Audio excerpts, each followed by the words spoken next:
तो मैं एक बार किसी काम से एक शहर गया और वहाँ एक लड़का मुझे ढूँढते-ढूँढते वहाँ मैं 3-4 दिन रहने वाला था और उसको पता नहीं कहाँ से पता चला। तो वो मुझे जानता था और वो उसने मुझे ढूँढ लिया और कहने लगा कि आनंद जी मेरी मदद कीजिए प्लीज़। मैंने कहा बोलो कि मुझे इंग्लिश सिखा दो बोलने वाली। अरे मैंने कहा मैं तो 4 ही दिन के लिए आया हूँ यहाँ कि तब-तब कैसे होगा और ये होगा। बहुत उसमें इंटेंसिटी। मैं कहा क्यों सीखना चाहता है?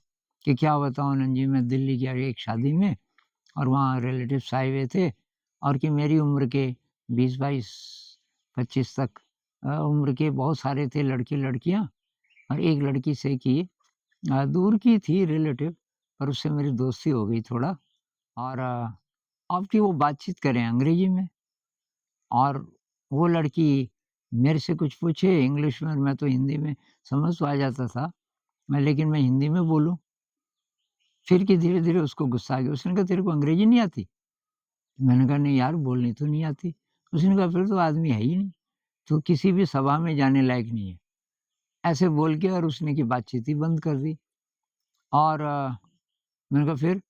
कि अब मैं अंग्रेजी सीख के उसके पास जाऊँगा, धाराप्रवाह अंग्रेजी बोलूँगा और उसको बोलूँगा तू मेरी दोस्ती के काबिल नहीं है।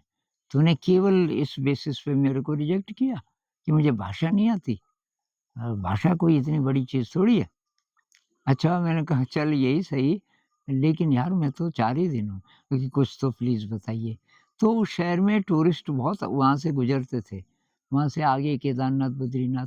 मैंने कहा तू ये जो होटल में रहते हैं ना रात को, तो जिस जगह खाना खाते हैं एक होटल वहाँ चला जाया कर और वहाँ जो भी तेरे को पसंद आए ठीक-ठाक कोई लड़का, लड़की को घर मत ले जाना, तेरे माता-पिता बोलेंगे ये कौन है? और उससे बातचीत करना और उसको टेप रिकॉर्ड कर दो, कैसेट्स होती थी उस ज़माने में और उनको बार-बार, बार-बार सुनो और कुछ मैंने कहा मैं बोल देता हूँ।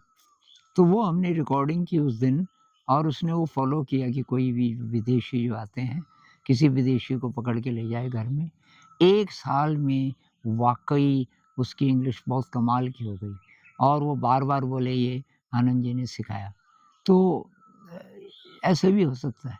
बहुत कम टाइम में आप नई चीज़ सीख सकते हैं, इंटेंसिटी की ज़रूरत है। तो फिर बात करेंगे इस विषय में। नमस्कार।